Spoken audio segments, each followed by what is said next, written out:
Au nom du Père et du Fils et du Saint-Esprit, ainsi soit-il.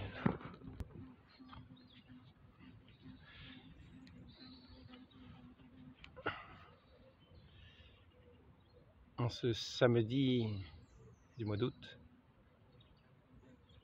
en ce jour de fête de Saint-Bernard, j'aimerais parler de la très sainte Vierge Marie. De la très sainte Vierge Marie et du plan de Dieu pour son salut. À savoir que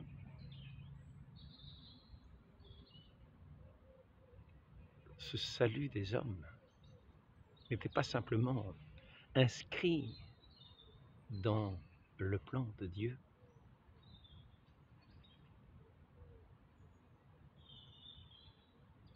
par l'incarnation de ce Verbe éternel, de cette seconde personne de la très sainte Trinité, de celui qui est la sagesse même, qui est la lumière de la lumière, vrai Dieu, né du vrai Dieu, engendré, non pas créé, de même substance que le Père, et par lui tout a été fait. Ce Verbe éternel, cette parole unique du Père, est venu dans ce monde pour sauver cette humanité perdue dans son péché, par la suggestion de Satan, par l'obéissance des hommes à la suggestion de Satan et la désobéissance à Dieu. Mais cette incarnation n'est pas simplement le fait d'un plan de Dieu. Je dirais que cette incarnation est due aussi à cette grâce donnée de Dieu comme un don de Dieu, mais est aussi le fait de cette grâce, de cette très sainte Vierge Marie. Car notre Seigneur, car notre Dieu, quand il a fait sa création, nous dit-il dans les Écritures, a fait toutes choses bonnes. Et s'il a fait toutes choses bonnes, il a fait toutes choses agréables à ses yeux.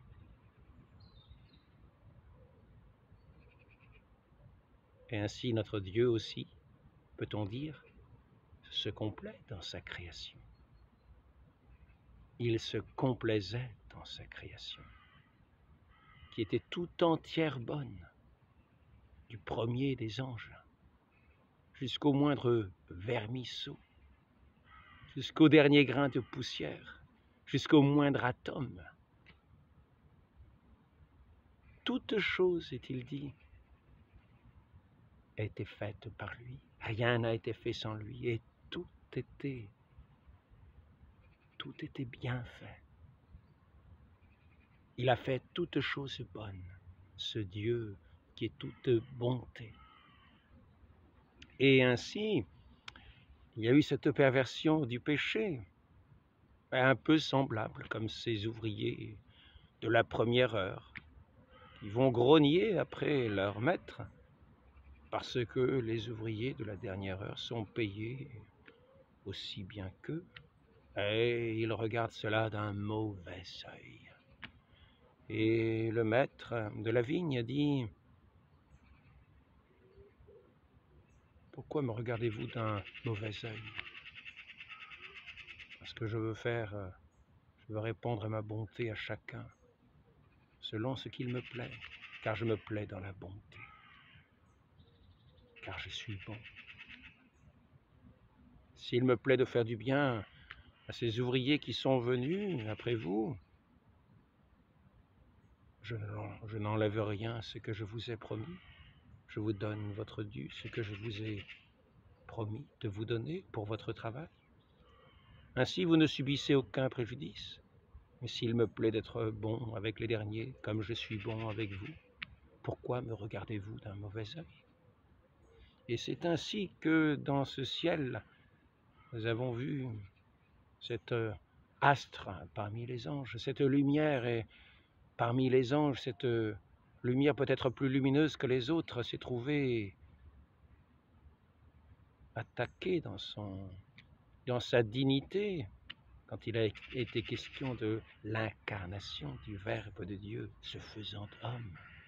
Cette créature de chair et de sang, cette terre, cette glaise de laquelle il est tiré, lui, ce pur esprit, mis en dessous des hommes, par ce Dieu qui s'incarne en un homme, qui prend chair humaine.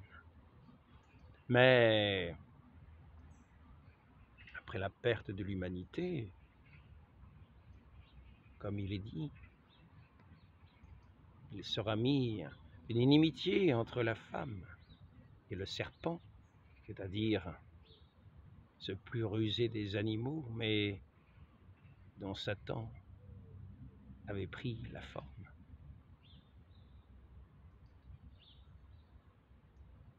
Afin de tromper la pauvre Ève. Ainsi, il était promis qu'une femme, la femme, écraserait la tête du serpent, de ce Satan trompeur, cette langue double pour tromper, dire d'une part une semi-vérité, d'autre part un pur mensonge. Et il est promis que sa descendance, la descendance de cette femme qui est en totale inimitié avec ce serpent, avec ce rebelle, cette descendance de cette femme écrasera la tête du serpent. Et eux-mêmes seront mordus par ce serpent au talon. Et c'est ainsi cette lutte que nous voyons, cette lutte inscrite de cette manière dans les Écritures, dans ce plan divin. Mais, et c'est là que je voudrais en venir, je dirais que cette rédemption opérée par notre Dieu, dans le Fils bien-aimé, cette seconde personne de la Sainte Trinité, dans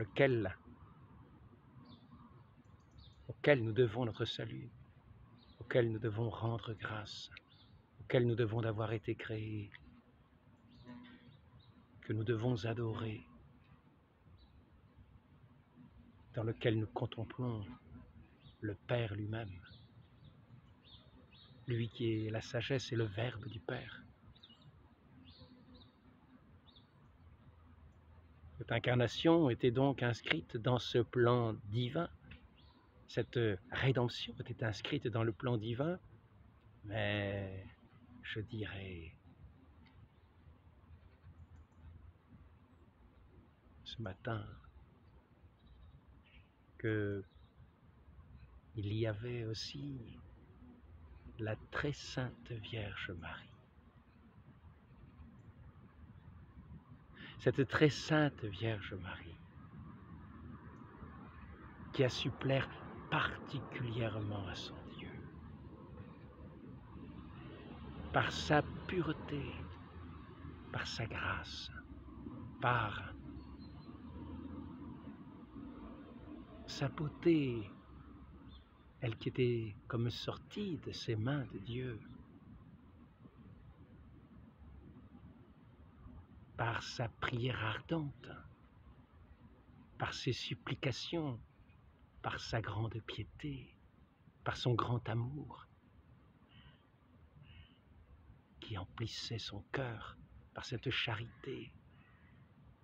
Elle a su plaire à son Dieu, elle qui était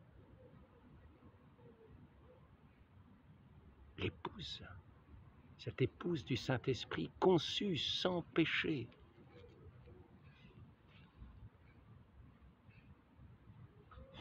Je crois que j'ai choisi l'arbre, j'ai choisi le bon arbre. Je suis à côté de... je viens déranger un nid de frelons, je crois bien. Donc, cette très sainte Vierge Marie a su plaire et a attiré notre Dieu de son ciel par sa grâce, par la grâce aussi que Dieu avait mise en elle, dans cette créature que lui-même a faite, mais dans laquelle il s'est complu.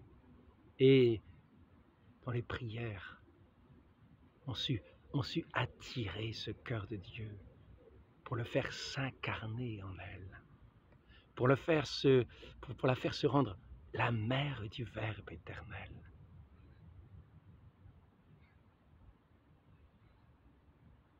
Ce Dieu a été attiré par cette humble créature.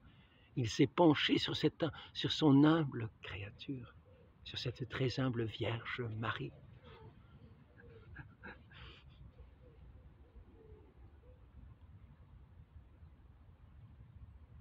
Apparemment, ils habitent dans l'arbre.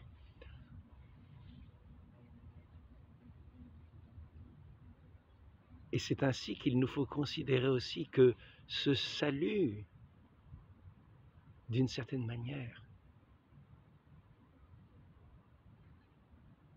nous le devons à ce que la très sainte Vierge Marie a su plaire à notre Dieu, a su, comme on pourrait dire, charmer son cœur et l'attirer à elle. Et il est venu demeurer en elle, se faire homme en elle, lui en qui est toute grâce, la plénitude à laquelle on ne peut rien rajouter, qui est toute la grâce divine dans ce Verbe éternel, qui est venu habiter dans cette humble créature sur laquelle il a daigné baisser son regard, être attiré par sa grâce, sa beauté, son humilité, sa douce obéissance à son Dieu, et cette prière ardente, elle qui attendait, comme le peuple d'Israël attendait, son Sauveur. Et ainsi, on peut dire que non seulement il y avait le plan de Dieu, mais il y a eu la très sainte Vierge Marie, qui a su attirer notre Dieu de son ciel pour le faire incarner sur cette terre, en elle, dans sa chair, la chair de sa chair, le sang de son sang. Voilà à quel point cette très sainte Vierge Marie a su plaire à son Dieu, au point que ce Dieu a voulu la voir pour mère. Et ainsi ce Dieu, qui se complaisait en elle, avec quel empressement ne s'est-il pas fait obéissant à cette humble Vierge toute obéissante à son Dieu? Quel bon enfant notre Seigneur Jésus-Christ a dû-il être auprès de cette mère qu'il avait attirée de son ciel. Et en l'attirant de son ciel, attirant à elle toutes les grâces pour l'humanité.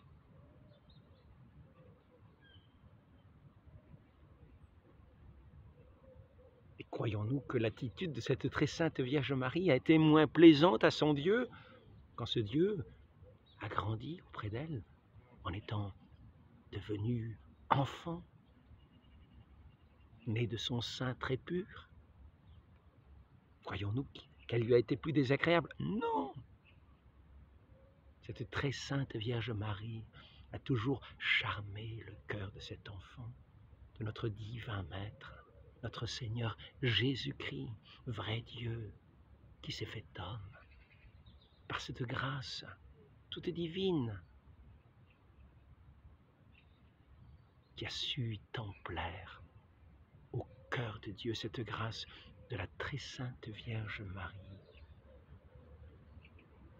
Car si cette création que Dieu a faite était bonne, elle était excellente en la Vierge Marie, lui qui se complaisait dans sa création, mais c'est complu comme en étant compensé 1000 fois de tous les péchés de cette terre par cette très douce épouse de cet Esprit Saint auquel elle accordait tous les mouvements de son être, tous les mouvements de son esprit, tous les mouvements de son cœur, tous les désirs de son cœur vers son Dieu, comme une épouse parfaite. Et ainsi ce petit enfant n'a pas eu à être rebuté de cette mère qu'il a toujours aimée de son cœur de Dieu et de son cœur d'homme,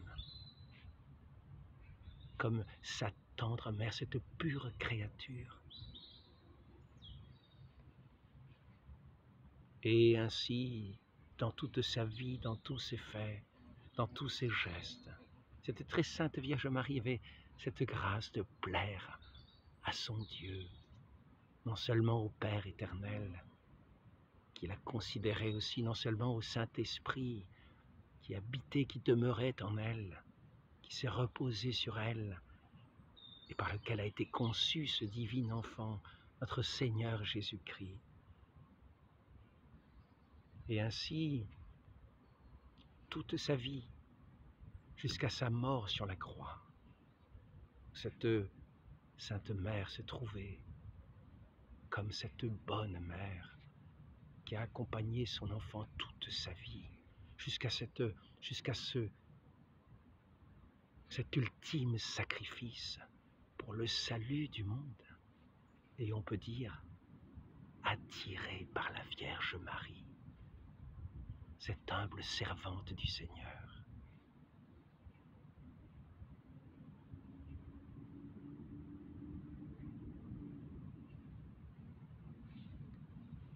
Croyons-nous que cette humble servante du Seigneur qui a su attirer le cœur de Dieu sur cette terre,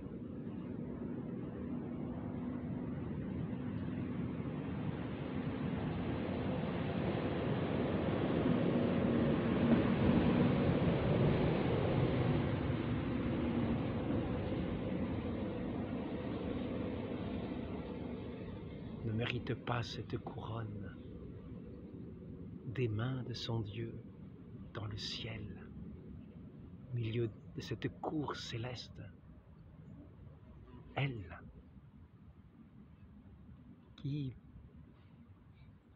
par le fait d'avoir su ainsi être cette humble servante, a tiré le salut non seulement sur elle, mais sur l'humanité entière, qui voudrait se tourner vers son Sauveur. Et ainsi cette bonne mère nous a été donnée aussi à nous, par ce Fils très tendre, par ce Fils divin, notre Seigneur Jésus-Christ. Elle nous a été aussi donnée comme mère à nous, lui qui l'a trouvée suffisamment bonne pour être sa mère à lui.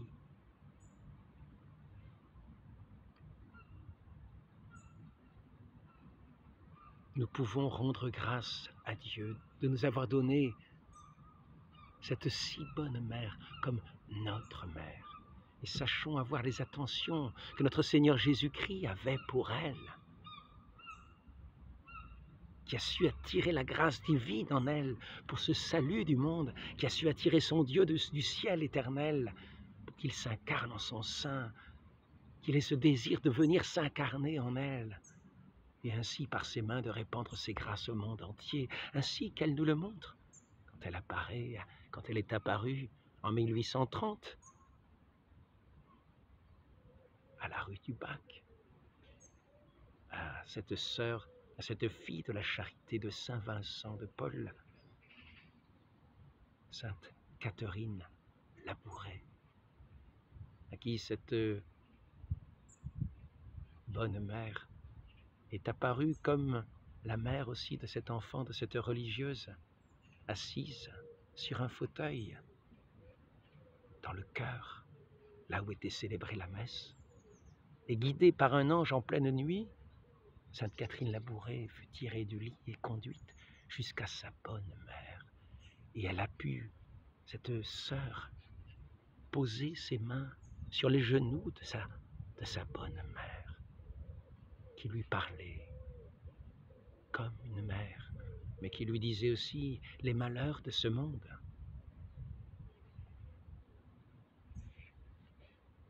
Sachons, comme ce fils bien-aimé, comme ces enfants chéris de cette mère, nous tourner vers elle et lui demander ces grâces qu'elle a su attirer et qu'elle continue d'attirer parce que notre Seigneur Jésus-Christ ne se lasse pas de cette bonne mère, ne se lassera jamais de cette bonne mère et son Dieu ne se lassera jamais d'elle, qui reste toujours cette créature qui attire ses grâces.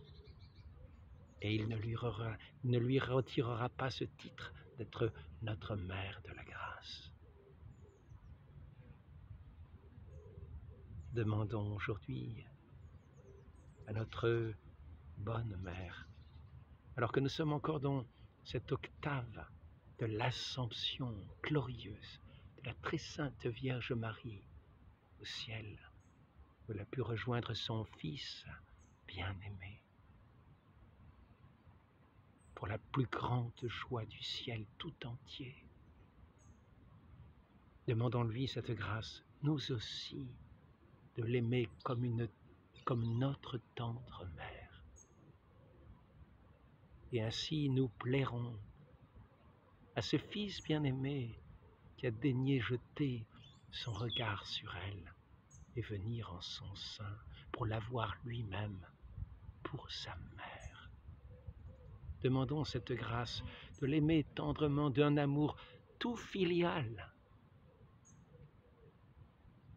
par lequel les grâces divines pourront nous combler afin de nous faire nous-mêmes des enfants de Dieu, conduits à sa suite dans ce ciel, dans cette assomption des corps et des âmes, pour cette vie éternelle, dans cette cour céleste, où tout ne sera que joie, où tout n'est que joie, louange et gloire et beauté. Demandons cette grâce. Ainsi soit-il. Au nom du Père et du Fils et du Saint-Esprit, ainsi soit-il.